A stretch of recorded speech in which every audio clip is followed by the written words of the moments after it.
Seliputan 6 bersama saya Dana Paramita.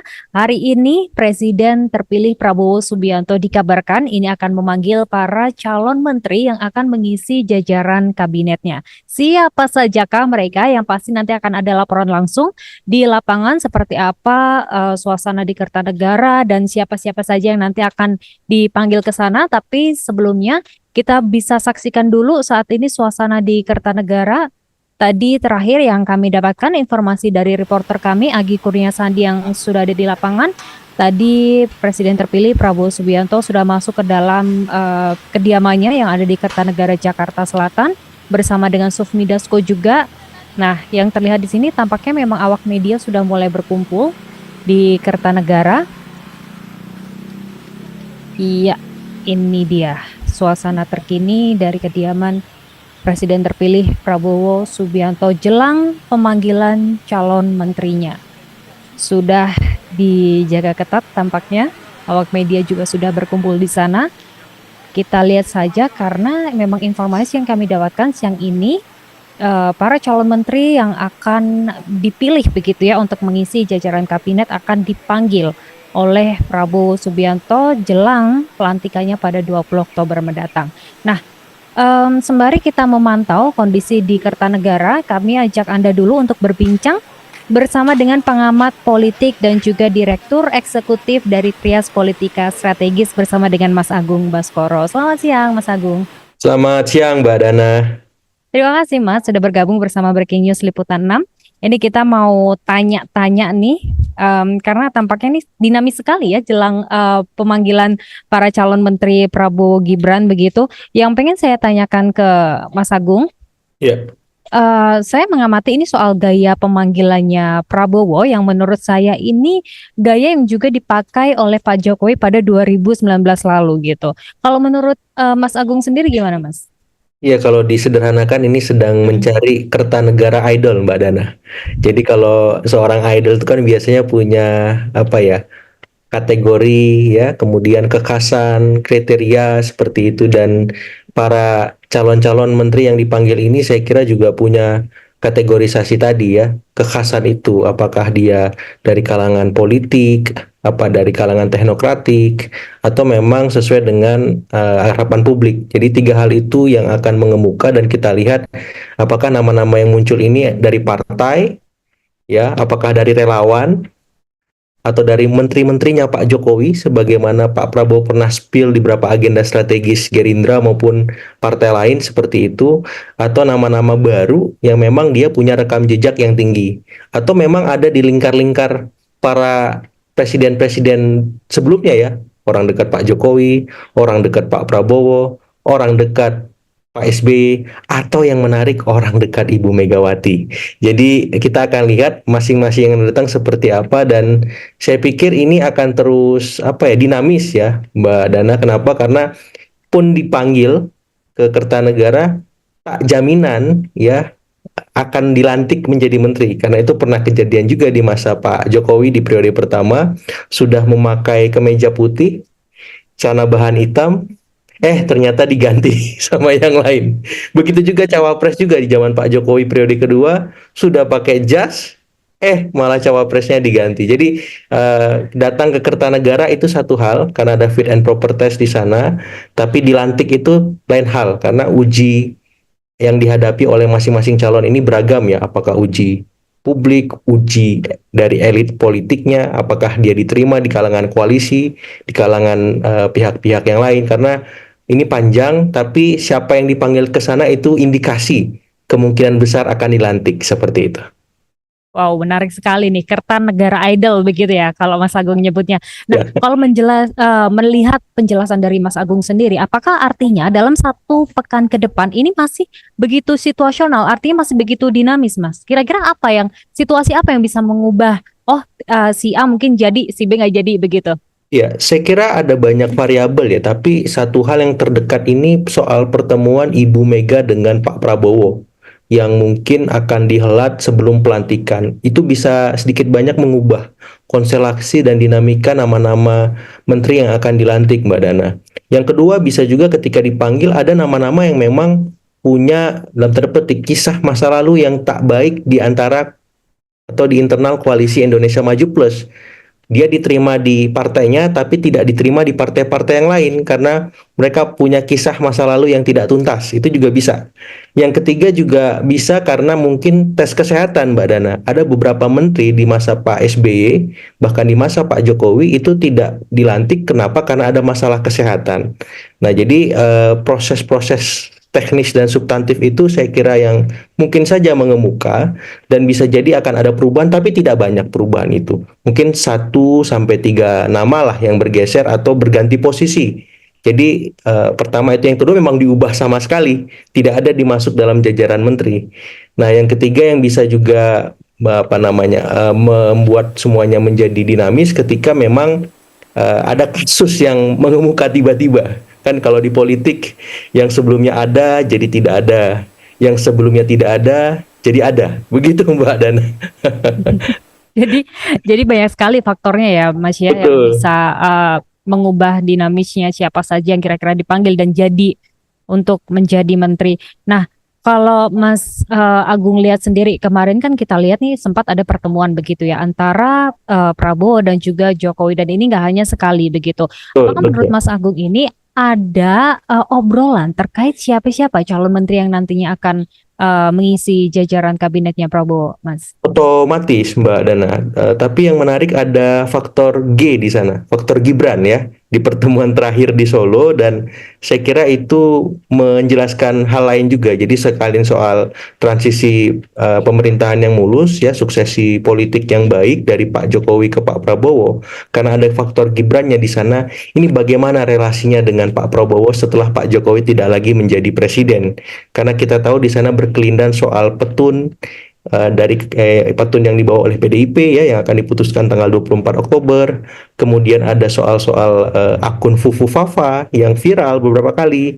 Yang ketiga juga ada soal di mana bagaimana pembagian peran antara presiden dan wakil presiden ke depan. Apalagi posisinya saat ini Gibran dalam tanda petik ya belum punya kendaraan politik yang bisa membuat posisinya strategis sebagaimana posisi sekarang beliau ada Pak Jokowi yang menjabat sebagai presiden. Jadi hal-hal semacam itu yang lebih banyak mendominasi ketimbang nama-nama siapa menteri yang akan mewakili dari keluarga Solo. Ya, karena pembahasan itu saya kira sudah selesai jauh-jauh hari. Tapi ketika kemarin bertemu lagi dan ada Gibran di sana, saya kira pembahasannya lebih menukik tentang bagaimana masa depan Gibran seperti itu. Menarik sekali. Oke, tahan dulu Mas Agung. Ya, Ini kalau kita lihat di layar dari tim di lapangan nih kami baru saja mendapatkan informasi bahwa sudah ada yang dipanggil ini Mas Agung. oke. Kita lihat nih Sufmi Dasko ini tampaknya sudah berdiri di pagar ya di depan kediaman Prabowo untuk menyambut siapa-siapa saja yang hadir. Tapi yang tadi sudah pasti hadir, tadi tampak ada Widianti Putri Wardana begitu ya, dan Oke, juga Natalis Pigai, mantan oke. Komnas HAM yang Komnas juga HAM. tiba di kediaman Prabowo Subianto. Tampaknya nih masih ada beberapa nama juga yang akan tiba karena tampaknya dari tadi Sufmi Dasko sudah standby di depan begitu ya. Iya. Oke, menarik sekali ini untuk diamati ya. Oke, kita lanjut Mas Agung. Kalau ngobrolin soal tadi, sebelum kita ngebahas lagi soal pertemuan Prabowo dan juga Jokowi, ini ada dua nama yang sudah tiba. Mas Agung boleh dijelaskan mungkin Ya, kalau siapa dua Pak nama ini? betul, kalau Pak Natalius Pigai memang kita tahu ya, tadi sudah Mbak Dana sampaikan dia memang banyak berkiprah sebagai anggota Komnas HAM ya, seperti itu. Jadi arahannya memang ada kemungkinan Kementerian Hukum dan HAM itu dipecah, Mbak Dana, yang saya dapat info. Jadi Kementerian Hukum satu ya, kemudian Kementerian HAM satu. Sekaligus ini mempertegas komitmen apa namanya Pak Prabowo soal penuntasan kasus-kasus HAM di masa lalu, dan ini hal yang penting saya kira untuk diselesaikan dan bagian dari komitmen beliau di masa depan bahwa banyak masalah-masalah HAM di masa lalu yang belum tuntas itu harus diselesaikan dan harapannya itu bisa membuat citra Indonesia di mata publik ya membaik, bahkan di mata dunia internasional juga semakin positif seperti itu. Nah, kalau Mbak Widianti Putri Wardana ini saya kira memang arahannya lebih banyak ke ekonomi kreatif yang saya dapat infonya tipis-tipis, Mbak. Karena memang rekam jejak beliau kita tahu lebih banyak ya di bidang itu ya sebagai yayasan teladan utama, banyak bergerak di bidang ekonomi kreatif organisasinya, kemudian Yayasan Kaula Madani dan Yayasan Jantung ya seperti itu. Beliau juga punya pengalaman pendidikan yang cukup baik seperti itu. Jadi saya melihat pemanggilan nama-nama Pak Natalius Pigai dan Mbak Widianti Putri ya, itu memang menurut saya punya rekam jejak lah seperti itu dan sejauh ini masih on the track seperti itu. Baik, Mas Agung yang juga menarik, ini baru saja masuk juga ini tadi terlihat Ya, politisi PAN Yandri Susanto. Yandri Nah, Sus. Oke. ini tampaknya menarik karena dia itu kan mantan pimpinan MPR begitu ya, Wakil dan Ketua MPR. yes betul, dan orang dekat Zulhas begitu. Persis. Ya. Gimana Mas Agung melihat ini? Iya, kalau tadi Pak Natalius dan Mbak Widianti itu mewakili kalangan profesional ya, dalam pikiran sederhana saya, walaupun Pak Natalius memang sangat dekat dengan Pak Prabowo sebelum beliau terpilih sebagai presiden dalam periode 2014 ya, kemudian 2019 sebagai tim ses seperti itu, tapi kiprah beliau memang banyak di Komnas HAM. Jadi Pak Natalius, Mbak Widianti tadi banyak mewakili kalangan profesional. Nah, kalau Pak Yandri Susanto ini memang orang sangat dekat, bukan dekat lagi, Pak Julhas ya, Wakil Ketua MPR gitu, berapa kali Ketua DPP PAN ya sampai hari ini, dan beliau salah satu memang didaulat sebagai calon menteri yang mewakili PAN ya, dari jatah yang saya dengar mungkin bisa juga salah 4 sampai 5 kursi Mbak Dana. Dan salah satunya beliau seperti itu. Oke, kalau kita lihat nih, Mas Agung, secara komposisi, kira-kira apa sih yang harus diperhatikan oleh seorang Prabowo Subianto begitu, selain soal parpol dan juga profesional gitu. Kalau misalkan dari daerah Ya. tertentu gitu, gimana Mas Agung? Iya, biasanya di periode pertama kabinet dilantik, baik di masa Pak SBY, kemudian Pak Jokowi, dan kini Pak Prabowo, itu kalangan profesional selalu mendominasi, Mbak Dana. Tadi proporsinya bisa 44 56 ya, bahkan 40 60 seperti itu. Jadi harapan saya memang di periode pertama Pak Prabowo ini kalangan profesional lebih mendominasi. Ya pun kalau memang tidak sebagai menteri, mereka bisa melapisi di wakil menteri. Ya artinya apa? Artinya kabinet ini tetap zaken, walaupun ada akomodasi politik yang kuat di sana, tapi tetap ada nafas ya kerja-kerja dari ahlinya, orang-orang expert pakar yang bisa dalam tanda petik mengakselerasi ataupun mengendorse semua elemen birokrasi di bawah kementerian tersebut. Jadi itu saya kira bisa menjadi solusi dalam artian bagaimana menyeimbangkan akomodasi politik dengan harapan publik supaya tetap senafas, seirama, dan tidak ada targetan-targetan strategis ataupun program-program mercusuar yang terganggu dari narasi keberlanjutan itu, Mbak Nada. Mas Agung, barusan Ya, ini Fadlizon masuk nih, loyalis oke, Prabowo sudah dari lama gitu ya. Nah, betul. yang saya dapat bisikan-bisikan gitu katanya Fadlizon ini akan di sektor pendidikan, betul begitu Mas? Iya, jadi yang saya dapat info, Kementerian Pendidikan dan Kebudayaan ini dipecah menjadi tiga, Mbak. Ada Kementerian Pendidikan yang fokusnya dasar dan menengah, kemudian Kementerian Pendidikan Tinggi, dan terakhir Kementerian Kebudayaan.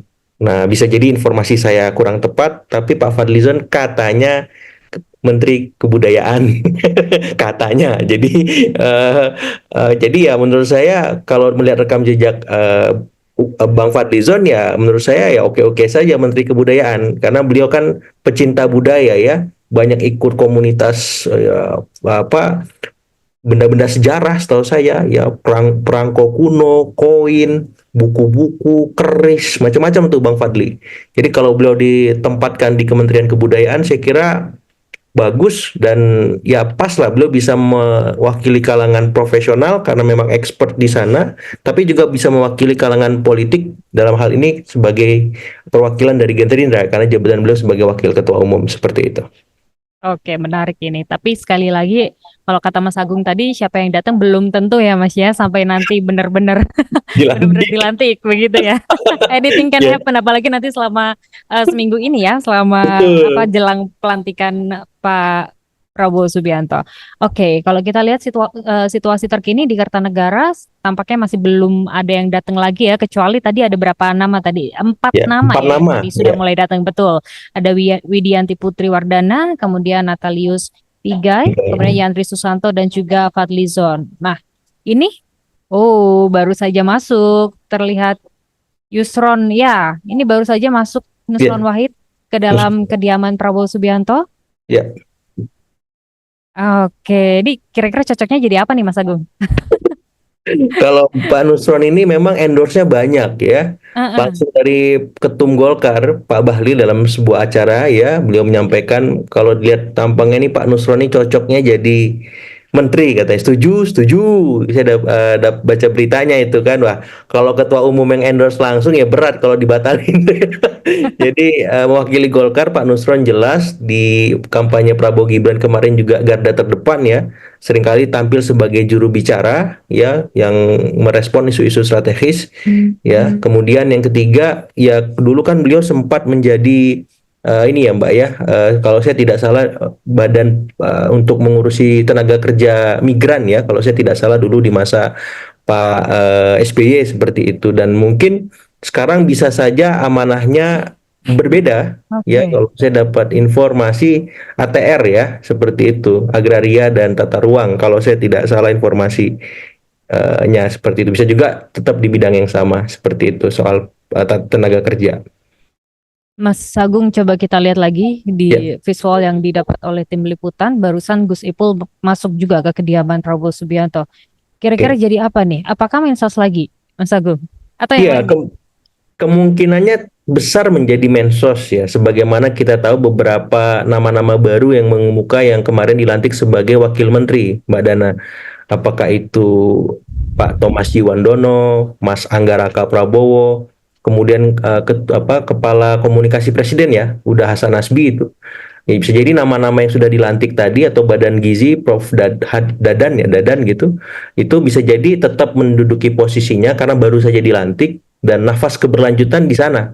Termasuk Gus Ipul di situ sebagai Menteri Sosial karena Gus Ipul ini irisannya ke PBNU ya, Ormas seperti itu. Kalau ke PKB mungkin sementara belum terwakili karena ada problem kemarin sempat PBNU dengan PKB, tapi Nah, oke. untuk ini Ini PBNU seperti itu. PDIP nih, masuk nih. Narwarar Sirait, begitu ya. Baru saja masuk ke kediaman Prabowo. Oke. Wow, berarti artinya fix nih. Ada perwakilan dari PDIP yang bakal jadi menteri nih, Mas Agung. Oh maaf Mbak Dana, Bang Ara itu sudah keluar dari PDIP ya semenjak Oh, mendukung oke. Prabowo Gibran, dan setahu saya Sudah kalau tidak tidak di salah PDIP. Oh iya, ke betul betul, Gerindra ya, sudah tidak. Ya perwakilannya ya ya. Gerindra atau I mewakili see. relawannya, relawan Pak Prabowo seperti itu. Tapi memang termasuk orang dekatnya Pak Jokowi. Ya Ya jadi ya ya ya. Bang Ara itu mengiris Pak Jokowi bisa, ke Pak Prabowo bisa, ke Gerindra juga bisa. Nah kalau ditanya Kira-kira, Bang Ara ini apa? betul. Nah, beliau kan selama ini sibuk ngurusi sepak bola ya, Mbak Dana ya. Kemarin ngurusi Piala Presiden seperti itu. Seringkali terlibat dalam aktivitas di panggung belakang politik kita, yang mengorkestrasi mesin-mesin relawan seperti itu. Jadi kalau ditanya beliau cocoknya apa, ya Menteri Pemuda Olahraga bisa. Oh, Menpora ya. Iya, tapi saya nggak tahu ya, bisa jadi salah. Tapi arahan terakhir tanggung jawab dia ya itu yang saya tahu dia sibuk ngurusi sepak bola ya, Piala Presiden biasanya, Bang Ara Kalau itu. jadi Menteri Ekonomi gimana, Mas Agung? Possible kah?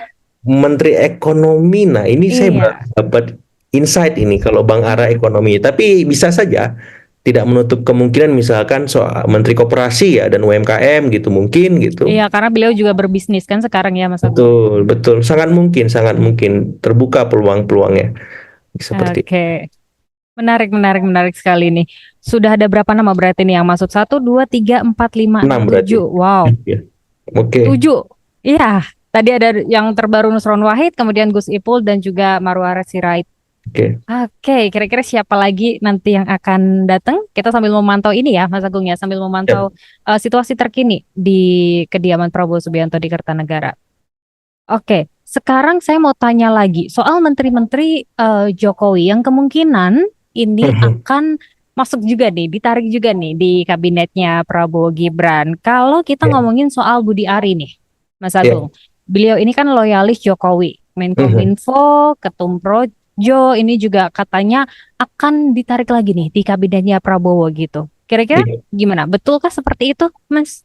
Iya, nama Pak Budi Ari ini salah satu yang dimasukkan atau termasuk ya bagian dari menterinya Pak Prabowo dengan Mas Gibran seperti itu. Mungkin tanggung jawabnya tidak lagi di Kementerian Komunikasi dan Informasi ya, tapi mungkin di ranah kementerian yang lain ya. Kita nanti cari tahu apakah benar misalkan di Kementerian Transmigrasi misalkan. Saya dapat informasi tipis-tipis seperti itu, dan saya kira Pak Budi Ari ini ya selain termasuk orangnya Pak Jokowi juga kemarin terlibat juga dalam kampanye pemenangan Pak Prabowo. Nah, di luar Pak Budi Ari kita tahu ada nama Pak Pratikno ya, kemudian Pak Bahlil, kemudian ada mungkin sempat tercuat kabar Ibu Sri Mulyani lagi ya dilibatkan seperti itu, atau nama-nama seperti Pak Rosan ya, Pak Rosan sempat juga dilibatkan sebagai dubes kemudian di masa Pak Jokowi dan sebagai wamen ya kalau saya tidak salah, dan kemudian menjadi Menteri Investasi ya, wamen investasi kalau saya tidak salah seperti itu. Jadi beberapa itu Pak Budi Gunadi juga ada arahan Mbak Dana ya seperti itu. Oke, ini berhubung Mas Agung sayangnya cuma bisa sampai jam 3 begitu ya. Siap. Satu pertanyaan lagi. Ya, Satu pertanyaan untuk Mas Agung. Kalau menurut Mas Agung sendiri, ini kan kementeriannya dipecah-pecah begitu ya. betul. Dari kacamata Mas Agung, kira-kira pos kementerian apa sih yang nantinya akan menjadi vital begitu di pemerintahan Prabowo Gibran, Mas? Iya, kalau ditanya paling vital tuh sekarang tuh ekonomi ya Mbak ya, bidang perekonomian. Kenapa? Karena ini masalah yang mengemuka sekarang dan viral soal misalkan deflasi, kelas menengah kita yang turun jumlahnya, pengangguran ya, PHK lumayan merajalela di bidang manufaktur seperti itu. Jadi saya berharap menteri-menterinya ekonomi Pak Prabowo Mas Gibran ini benar-benar orang apa ya, ahli teknokrat yang punya rekam jejak tinggi, karena kalau tidak hati-hati masalah-masalah itu bisa berujung kepada krisis, dan kita tidak mau itu terjadi di tengah geopolitik dan geostrategi yang tidak stabil di luar ya.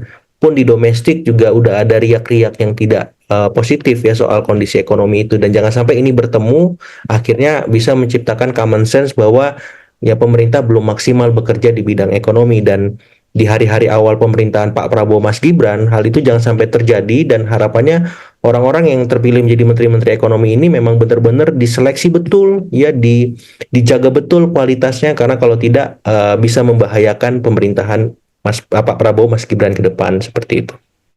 Jadi Kementerian Ekonomi yang menurut Mas Agung paling vital begitu ya, melihat isu-isu yang sedang going on saat ini begitu ya, Mas Agung ya. Betul, betul. Baik, terima kasih banyak Mas Agung sudah bergabung Sama-sama Mbak Dana di Liputan. semuanya. Sayang sekali hanya bisa setengah jam saja, tapi nggak apa-apa. Kita jumpa lagi di breaking news lainnya. Siap, dengan senang hati Thank Mbak you Dana. Mas, sehat selalu. Mari sehat selalu juga. Oke, tadi kita baru saja berbincang dengan pengamat politik dan juga Direktur Eksekutif dari Trias Politika Strategis. Kalau bisa saya rangkum sedikit dari tadi penjelasan pengamat politik dan juga apa yang sudah terjadi di kediaman Prabowo Subianto di Kertanegara Jakarta Selatan.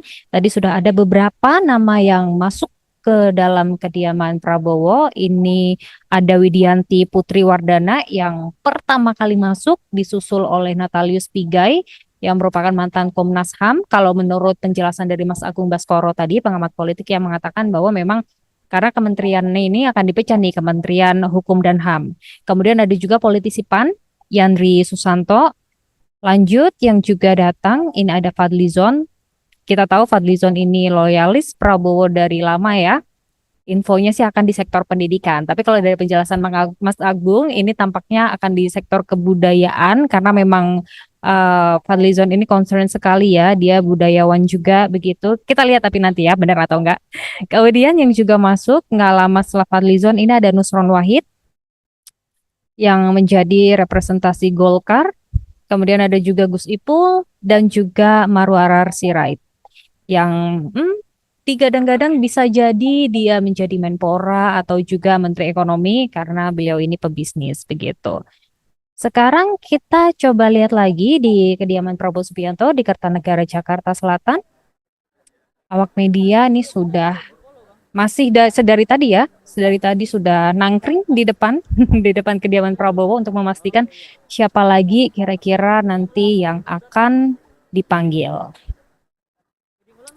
Oke, kita sambil menunggu kira-kira siapa-siapa lagi yang akan dipanggil oleh Presiden terpilih Prabowo Subianto, siapa-siapa yang nanti akan menjadi calon menteri. Kita panggil dulu narasumber kita yang kedua. Ada siapakah dia? Tampaknya udah bergabung nih.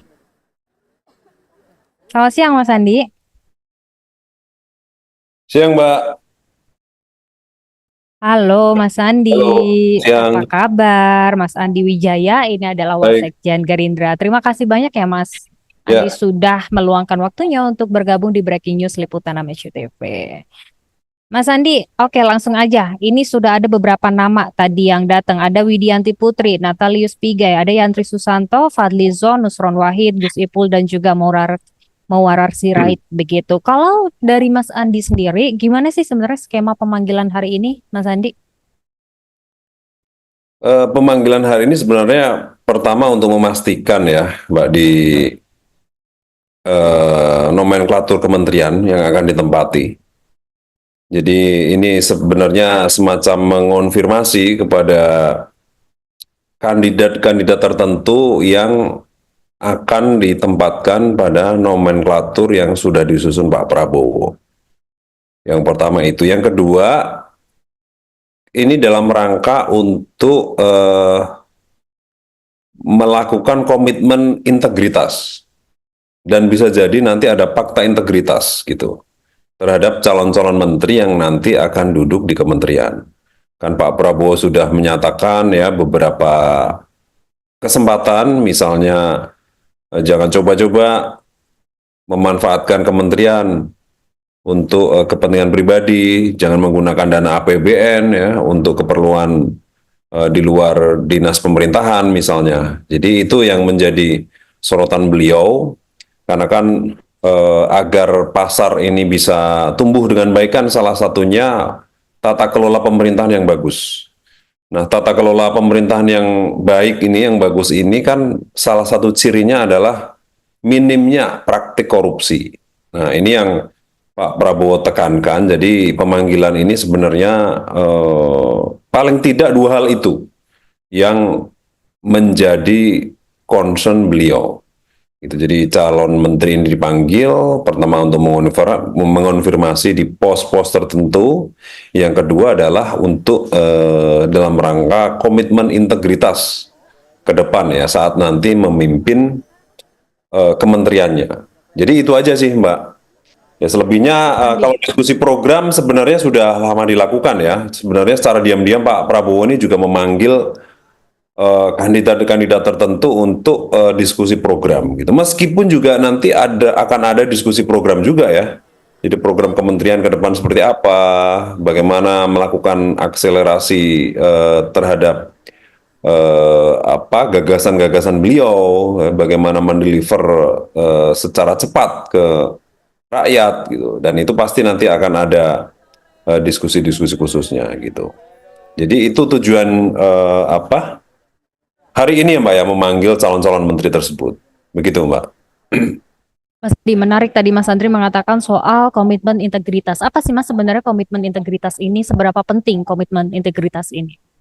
Sangat penting. Tadi saya sudah singgung. Pertama kita ngomongin tata kelola pemerintahan ya. Kalau tata kelola pemerintahan ini kurang bagus, respon satu civil society pasti juga tidak bagus. Ya. Pasti akan ada kritik-kritikan tajam ya dari masyarakat. Yang kedua dari pasar, responnya juga akan negatif.